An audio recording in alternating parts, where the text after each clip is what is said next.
It is intentional. It's deliberate. In 1983, when Samu Mbakwe was the governor of Imo State, Obi Igbo was part of Imo State. Now, under what they call the Mama Nasa boundary adjustment, they started carving oil-rich, mineral-rich areas into some states where they will now tell them you are not Igbo. If there are ×2 of Cross River, meaning that Cross River Akwa Ibom is very large, more than some states in the southeast. So why are you still carving part of Igbo-speaking areas into Cross River, into River State? It might interest you to know that who actually, from that Eastern Consultative Forum that Ojukwu convey, that actually suggested the name of the country to be called Biafra was an German. Nnamdi Kanu, we've already said that Nigerians are not citizens, and he was very correct, and he speaks for the Igbo street. The streets of Ala Igbo resonates with his voice. Yes, from what is going on in Nigeria today, you see a lot of non-Igbo people say that he is supporting Biafra. He is supporting the Southeast. He is in support of separation, division. Why won't he be in support of division and separation? Why? Why you have failed to do the needful? You provided biased justice where you are bringing injustice into the system. You think you can do anything anyhow and there will be peace? There will never be peace if you don't do things, if Nigeria don't do things properly. Why I'm saying this thing, we are going somewhere, because today we want to delve into certain areas of which I am supposed to have done this video, but postponement and the rest.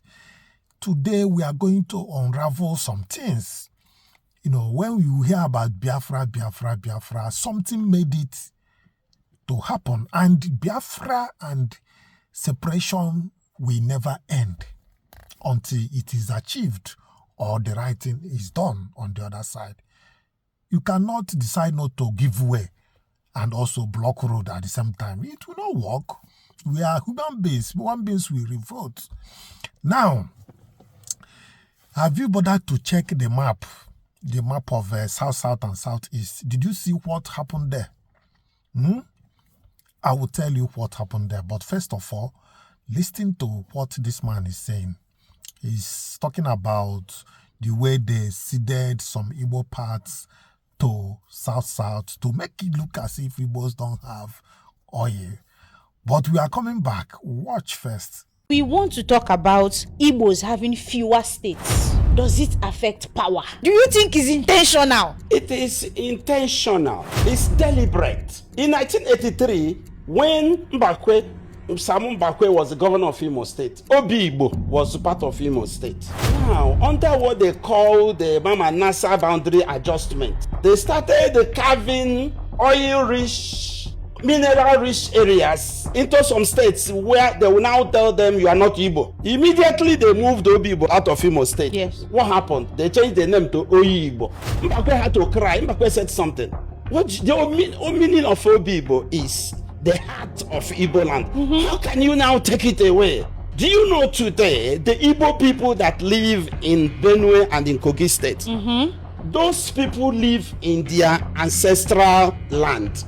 Yeah, and when Benue was divided into two to carve out Kogi State, some of them fell under Kogi. That is why today you have Igbos in Kogi. Yes, you see, you have them in Benue. The least developed part of Benue State is within that area that the Igbo people, those ancestral Igbo lands that in Benue State, that's the least developed. The government of the Benue will not develop it. They see them as nobody. So they were just carved out into that place to be treated as subhumans.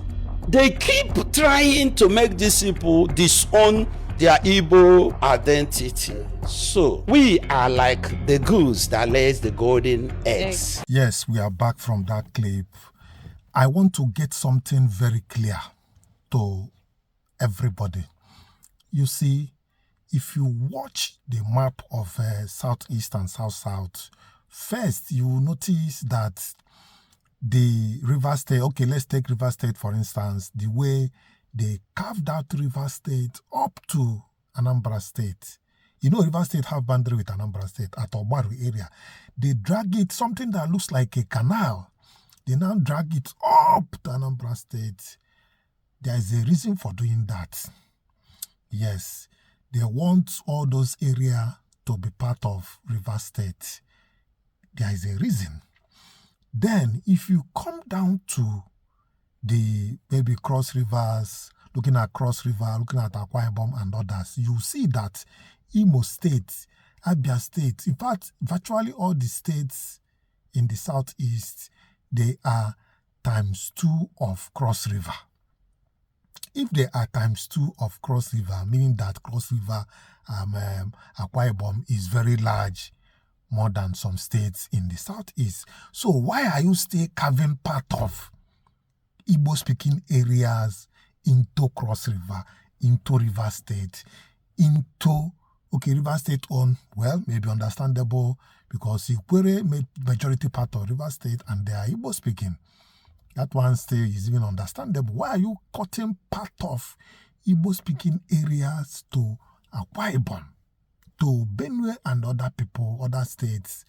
You see, so there is a reason to all these things. It's just to prove some things that, you know, trying to balkanize the Igbo land to make the Igbo-speaking area southeast look small. You can check the map. Map is on the internet, or you can use a book to check what I am saying, if I'm wrong or right. But well, all I will say is that the spirit of Igbo man leads him to succeed in virtually everything he sets his eyes to achieve. And let me tell you, the South people today, that some of them are claiming that they are not Igbo because of what happened during the Civil War, they thought that the Igbos have been defeated. Well, it has happened the way it happened. But I tell you that ab initio, many of the South people were still in support of Biafra, even though Isaac Boro worked against Biafra. If not, there was a meeting Ojukwu called when this issue started, and the meeting suggests, the communique in that meeting suggests that Ojukwu should declare Biafra. And the name Biafra was given by a Bayelsa man. So how come? How come? Well, let it not be as if it's betrayal, but today they are regretting it. I tell you that they are regretting it. But however, let's hear from what this man is saying. Listener, we are coming. Not implementing the agreement in Abuli Accord led Ojukwu to consult the elite, the people of the known Biafran region. What do we do? And they mandated Ojukwu to declare Biafra as a sovereign nation. Okay? It might interest you to know that who actually, from that Eastern Consultative Forum that Ojukwu convey, that actually suggested the name of the country to be called Biafra was an Ijaw man. I think Chief Franco Pigo. He's the Ijaw man from the so-called South of today that actually said the name should come from what that area has always been known historically, which is the Bright of Biafra. That is why that country was named the Biafran Republic. Okay, so if you look at all this historic background, there are people living in that geographic area that have existed before time, that came together in May 1967 to say we now have our own nation to be called Biafra. We have our own government, and this country was actually recognized by 4 other nations. Ivory Coast recognized us. Zambia recognized us. Tanzania recognized us. And Equatorial Guinea. And Gabon. Gabon, yeah. Those are the 4 countries that recognize us. And as we speak today, let me make it clear. those countries has never at any particular time withdraw their recognition of Biafra as a nation. So it still exists, but we might not want to acknowledge that, but that is the truth. It still exists. Biafra is lived as a full country, functioned as a full country from May 30th, 1967 up until the surrender, or it wasn't even surrender, it was an agreement, what they call the war got a stalemate, and we come to an agreement that, look, let's explore other avenue, and that is why they declare no victor, no vanquish. So Biafra did not lose, neither did Nigeria won. It was a stalemate war. So Biafra existed and is still in existence, even though it's not a nation. And that is what IPOB now wants to restore back as a sovereign nation. We all know that what led to late General Ojukwu declaring Biafra was out of necessity, out of the survival of our people. Okay, our people living in that geographic location has identified themselves as Biafran. Even there was, if you go through historic account, even dating 1400, that area is known as Bright of Biafra. Bright of Biafra. So we're not making it up.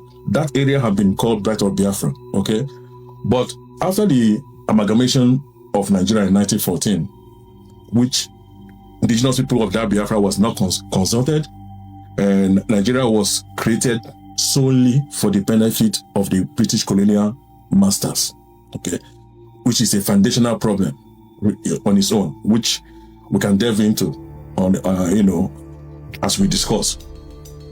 But after that amalgamation, Nigeria was created, okay, and Nigeria was not working. It has never worked. It has never worked since it was created in 1914, okay. But in 1966, some young majors in Nigerian army from diverse ethnic background. It's not only Igbos. You have Igbos there, you have Yorubas there, where because some people erroneously term that coup Igbo coup, which is not true. There are a lot of accounts, the recent one being the book written by Ibrahim Babangida, that have clearly stated that coup was not an Igbo coup. It just meant to be a revolutionary coup by young officers. Okay, so after that coup, BBC mischievously turned it an Igbo coup and set off a kind of narrative, a wrong narrative that set ugly things in place that eventually led to the killing and massacre of Biafrans everywhere in Nigeria except Biafra land. If you go back to the surrender instrument by General Effiong, in that surrender instrument, he clearly stated, many of us have not read that surrender instrument. He said, and told Gowon and Nigeria, that if you don't treat the Biafrans well, that the next generation will rise up and fight again. In saying that, he's reminding him that Biafra still exists, so these people are there. They are the defined group of people. You need to treat them fairly. You need to treat them, equitably and with justice. If you don't do that, they will rise up again and fight. And that is exactly what has happened. Because in that surrender instrument, we gave a certain terms, condition. Because that war was not accurately won by Nigeria. It was a kind of a stalemate. And that is why they said, no victor, no vanquish. So for that reason, the condition we gave was that treat Biafrans well. If not, they will rise up again and fight. And that was exactly what has happened today. And that is what IPOB is championing. Yes, you've heard what the details of the incident that happened that time from a notable and a reliable source. Yes, it's good to be dropping these things, so because if you don't, get this information and pass it on to your kids, then there will be a lacuna of which history has been made already. So it has to be continued so that these people, our people, will know how it started and where we are going to. Very important and vital. Yes. Having said that, I want to show you what Dele Farotimi, people at a point, you are all aware what Nnamdi Kanu said earlier became very popular. Everywhere in Nigeria, it became popular that these guys became afraid of the situation. That time, everywhere was tensed because Nnamdi Kanu's, speech, talks, realities, what is happening at that point in time, even up to today.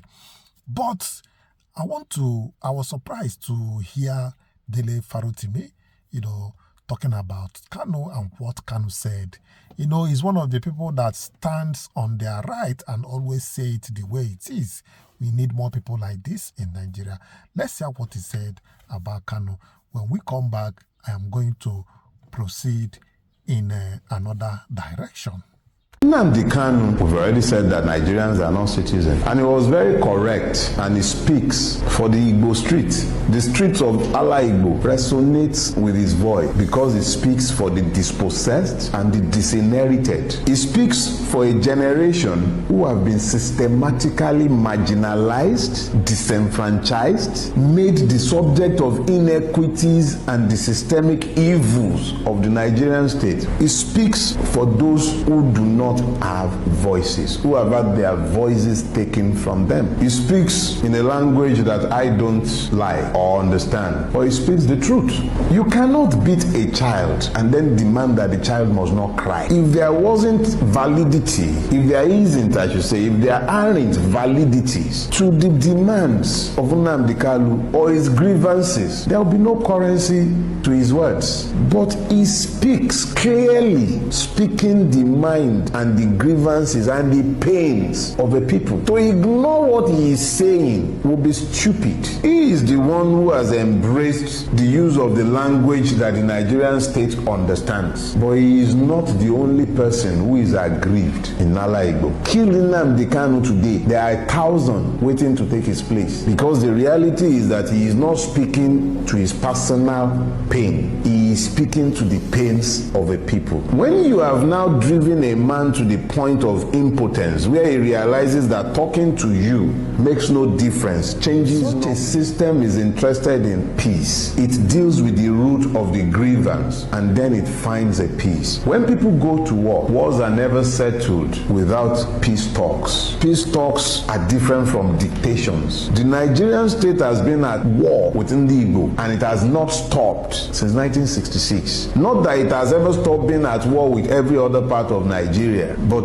Ndi Igbo has been more or less like the testing ground for all of the evils of the Nigerian state. If it does not find the way to make peace based on justice with Ndi Igbo, the persecution of a man who merely speaks and acts on behalf of the people merely guarantees his martyrdom, and it merely ensures the end of this system. Now, if we have said that the only validity that the Nigerian state has in holding on to Mazi is a function of the fact that he has repudiated the legitimacy of the Nigerian state, and as I do the same as well, the Nigerian state is illegitimate. It is essentially, as I have said, a slave plantation. How does it explain that in the same country there are so many people who are busy strolling around with AK-49, AK-47s, M16, all kind of arms enabled, mollycoddled by the Nigerian state? Why is it possible that a Shegumi can be speaking on behalf of the terrorists? The man engage in fruitful deliberations. If the man has adopted and picked up arms against the state, it's because the state itself has never taken his leg off his neck. I keep remembering, and I've repeated this today, I believe it was General Philip Effiong when he was delivering the instrument of surrender. I believe he said to, was it Obasanjo or Gowon? I can't remember who now. He said, I believe it was Obasanjo actually. He said, treat these people well, or their children will rebel against you. He wasn't a prophet. He was merely a man who knew the consequences of injustice. The first condition of the human spirit is a constant yearning and quest for justice. If you do not treat a people with justice, you're demanding that they must self-abnegate and accept a state of slavery for you to have peace. Nigeria will not have peace until there is justice available to all and sundry. Okay, you've heard Dele Farotimi. Yes, and I want to also add a voice to this, because now we are talking about Southeast and things that concern Southeast, and to also let us know that we still know how and where our items belong. we know where our things are. So forget all these things that they are trying to cut this one off, bring this one in. You heard what that man said. Ab initio Igbo was in Imo State. You never see where else to cut it to join. Why not cut it and join Abia State? Or whatever. Okay, that time there was no Abia State, there was only Imo State and this thing. So the point is that there is a deliberate attempt to balkanize the Igbo nation, and it has been established even before. We know these things, but there is hope. All hope is not lost, because what belongs to us will always belong to us, and whatever the devil has taken away from us, we are bringing it back. Well, having said that, the consciousness of Igbo unification is still part of our discussion. Yes, we have been part of the part of the propagators of Igbo unity. And to God be the glory, it is yielding, fruits. And the other time I have also said that Igbo language should be, consciously, speak in our homes. As many of our children, problem there. Don't tell me that they are hearing, but they are not speaking. If you can hear and speak, and to them you are passing to them only to hear, not to speak, what do you think they can pass to their own children? It means that their own children will not hear, they will not speak. And from there, things don't dey waka. Yes, we must consciously make that effort to speak the language of our fathers to our children. Vital, there is no optional about it. There is no option, and it's not optional. Well, let's hear what Okechukwu, our own brother, what he said about that, to add voice to what I am discussing. Hi everyone, I hope you're all doing great today. Okay, so just so you know, this is gonna be an Igbo language video, right? Yeah, and biko gain monte. Always something more notice go, and I'm pretty sure that every Igbo person alive, wherever you may be on earth, must have noticed that. Even more that same mistake, and I may make one mistake as we're speaking. Now that thing I'm notice about that now, our language, asuswani na chena, and the na chi memi na asuswani wo oyibo ebugai, maro more by design, maro more just our own making. Ko ihamo ma plant ya, kaiwe wike it destroy language ko na part of the same psychological warfare on the Igbo nation. The first time I heard this thing many years ago, I boasted, I said they should go to hell, that they can never do it. Mana, now, or is it too much? Ibayena almost every Igbo family. The only thing that makes us feel proud of our children be in Hanasu Oyibo. Mwagena asu sepre, the way we say it, ona soge. So kwa Igbo mba. Kuziere Igbo mba. You don't even feel proud of them. Mana nendi Yoruba nendi Hausa. Olugumba ni get declare emergency. na asụsụ be anyị na-achị ịnapụ anyị n'aka. And I decided to start with myself. Na asị na na-esi n'ụlọ mama wee pụọ n'ama. Ọkwa ya? I notice him na so many Igbo words. Ọ ga-aba anyị na-ekwu. Anyị ewelu English replace ya. Asị gị, even mụ na-ekwu okwu na and I may make the same mistake. And that is why I said I started with myself. I can make now for 1 minute without teaching English. Okay, fiar. You will now. Okay, fiar. Many people going with myself. Come work him me. About 2-3 weeks ago, I started this work on myself. I noticed him knowing one very popular Igbo word, and he replaced go complete. Nkebe no bu ni nwe nwa na-eto amongst Igbos now or in an Igbo family. Iju ay kedi ihe wo send there. She will tell you exactly what it means in English. Send there mia. E send go mia. You get send the nume go ne de to. Send there noun is send is an English word. Mana send there just put IA at the end of it. And you turn get to Asusibo. Just even today, as you're watching this video, check, you leave this phone now, you leave this your phone now as you're watching this video, wherever you're watching it. Within the next few minutes, you're going to hear somebody saying send there to you, or you saying that to somebody. Somehow. Me and Mazi. It's okay.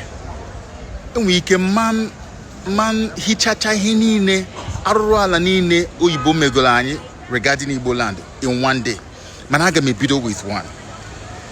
We make it up my mind that now man again will on my way same mother send there or naga me send it. And when I started that journey, it was a bit shaky and tough for me. Make a mistake. I'm going out say ziteregi. So many times, I need it close to me, I igwagomoku na phone or something, or directly within the last few weeks. You will notice I have made that correction. Can't be sending. I will just immediately correct myself. Because I may send it. This is what I've been doing for the last 2-3 weeks, and now I am getting very used to saying ngeziteregi, ngwaziterem, ngwame. You know, I've gotten you just within 2 weeks of trying and correcting myself. When I finish with ziterema in place of send there, I will enter into another word again that we have replaced with English. There are so many of them. And so what I'm enjoining you to do today, start with yourself. Can you declare war on this send there?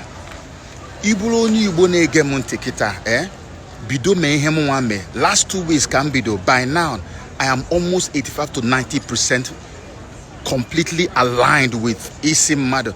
Instead of na nge senderege.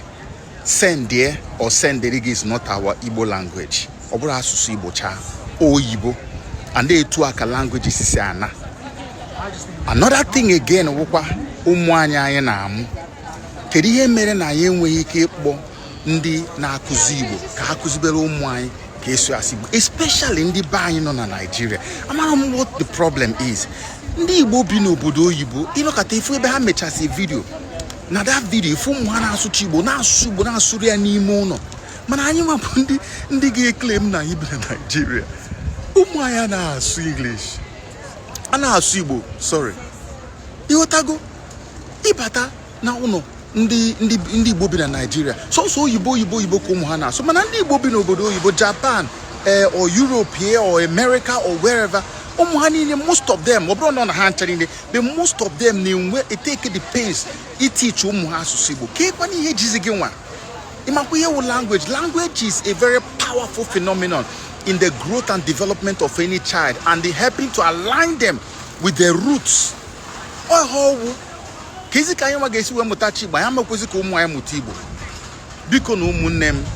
am begging you people. Bidogo didn't na send there because on a be kusi any no the too overwhelming. You know we can say to back not the too much. If you go now, we're going to get more bido. From send there.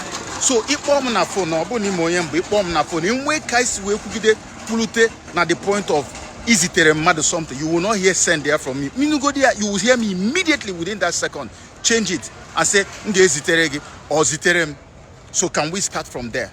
He perfected that one, another one, until we align properly and begin to speak in the Baina. So as long as you guys know Igbo na society when I communicate, relate with other people. Mana make sure na suswanya pranya no obu no more in our generation and abrugo failures. May God forbid that. Yes, you have heard that, and I bet you in the spirit of oneness, no worries. So far that we are united, just like the broom, the bunch of broom, once it is united like that, it can do a lot of things. But if you remove them one, they will all break. Yes, we know that there are people among us that are, too selfish, that collective interest is not part of their discussion. Well, having said that, let's have a dive into this. When we come back, most likely we can call it a day. In 1972, a strange lung disease was spreading through eastern Nigeria. Patients coughed blood. Doctors misdiagnosed it as tuberculosis again and again. No one in West Africa had mapped its true cause. One man did. He traced it to freshwater crabs and crayfish eaten raw in the local delicacies. He published his findings in the Lancet, Africa's Voice, in one of the world's oldest medical journals. His name was Professor Nwokolo. By the time he was done, he hadn't just treated a disease. He had built the institutions that would treat millions after him. April 19, 1921, in Igbo, a small Igbo town now in Imo State, a child is born to Nathaniel Ezuma Nwokolo and Matilda Nwokolo, both evangelists with the Church Missionary Society, CMS. His name, Chukwedu, meaning God leads the way, would prove prophetic, as every Igbo name does. He begins at a missionary primary school in Ezinite, Mbise, then moves to Government College, Umuahia, at the time one of the few secondary schools producing the colony's future elite. In 1939, he is admitted to Yaba Higher College in Lagos, Nigeria's only science-based institution of higher learning at that moment in history. There was, quite literally, nowhere else in the country to study medicine at this level. 7 years of training later, spanning Lagos General Hospital and Aba General Hospital, Nwokolo qualifies as a doctor in 1946. He wins the Walter Johnson Prize in Public Health. He is 25 years old. This is colonial Nigeria. Fewer than a handful of Nigerian doctors exist nationwide. Nwokolo is about to become one of the men who builds the system from inside it. The University College Hospital, Ibadan, Nigeria's first teaching hospital, is opening in temporary quarters. The university requests junior doctors from government service. Nwokolo is the first assistant medical officer ever seconded to Nigeria's premier medical school. He trains under Professor Alexander Brown, UCH's first professor of medicine. It is a relationship that will shape the next 3 decades of Nigerian medical education.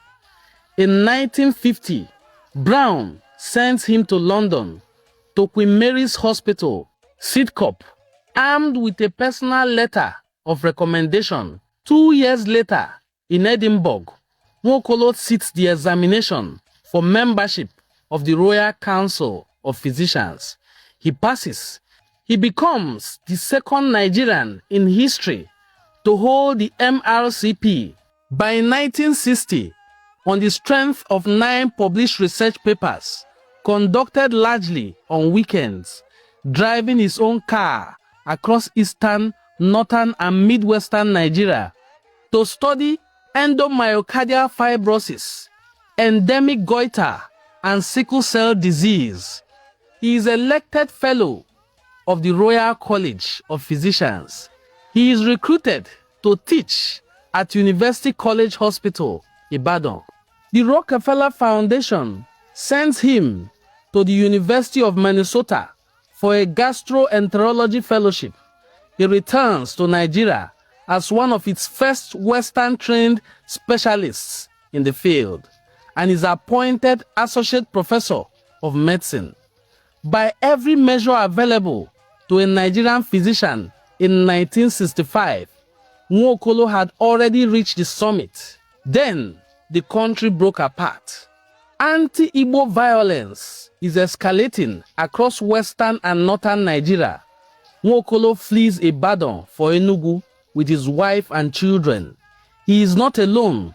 21 specialist physicians, mostly displaced from Ibadan and Lagos, make the same journey.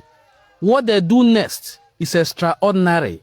In the middle of a refugee crisis, they convene and resolve to build a teaching hospital from nothing. Through the regional government and with approval from military governor Dim Chukwuemeka Odumegwu Ojukwu, they established a medical faculty using Enugu General Hospital as its base. Professor Nwokolo becomes the first head of the Department of Medicine and Associate Dean of the new medical school. Then, the war comes to Enugu itself. The hospital relocates to Awka Etiti. Nwokolo stays with it, continuing clinical work and turning his research towards the catastrophe unfolding around him. Starvation, kwashoko, mass malnutrition. He tours churches and public gatherings, teaching survival nutrition to a starving population. He distributes mimeographed public health bulletins by hand. In 1969, he publishes Biafran Refugees, Problems of Disease Prevention and Medical Care, a clinical document of one of the 20th century's most devastating humanitarian crises, written by a man living inside it. When the war ends in 1970, Nwokolo returns home to Enugu. His house had been looted, the top floor burned to the frame. As every Igbo man did, he rebuilt it and went back to work.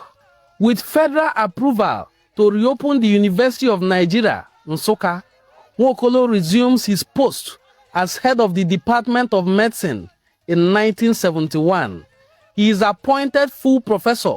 From 1972 to 1975, he serves as Dean of Faculty of Medicine. Welsh academic professor Edward Parry, who served alongside him at Ibadan, would later state plainly that Nwokolo led and facilitated the establishment of the medical schools in both Enugu and Nsukka. This is not a metaphorical legacy. These are physical institutions still training Nigerian doctors today that exist because of decisions Nwokolo made in the wreckage of a Nigerian genocidal war against the Igbo. His research output continues at a remarkable clip. In 1972, his Lancet paper identifies the outbreak and clinical features of paragoniomyces, a lung fluke disease, across eastern Nigeria following the war. Work he expands in a 1974 paper for the Bulletin of the World Health Organization. He becomes an advisor to the World Health Organization itself.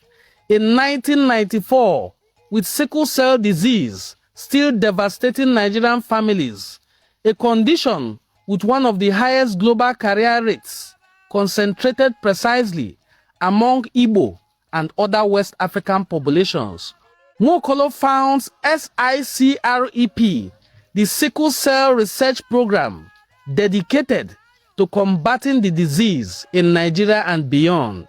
In 1982, President Shehu Shagari confers on him the Nigerian National Order of Merit Award, the nation's highest academic honor, instituted just 4 years earlier. he joins an inaugural cohort that includes Professor Chinua Achebe, Achebe, Professor Pius Okibo, and Ben Enwonwu. The same year, he is named Officer of the Order of the Federal Republic and Emeritus Professor of Medicine at UNN.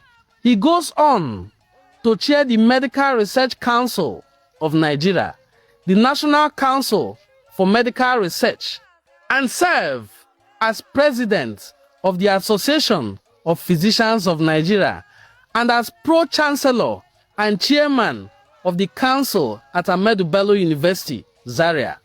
In 2004, alongside other authors, he contributes to Principles of Medicine in Africa, published by Cambridge University Press, a missionary's son from Ami Igbo, in print on the world's most prestigious academic press. Nwokolo's life spans the entire arc of modern Igbo intellectual ascent, a colonial mission education system that for all its limits opened narrow doors, a single science college serving an entire colony, a war that targeted his ethnic group for extermination and displaced him from everything he had built, and a refusal in the middle of that displacement to do anything other than build again. This is not a story of talent alone. Nwokolo's MRCP made him only the second Nigerian to hold it. His FRCP, his Rockefeller Foundation, his founding role at 2 medical schools, these are not just symbolic fests. They are structural achievements, institutions that train the doctors who train the doctors practicing in Nigeria today. It mirrors a broader and well-documented pattern.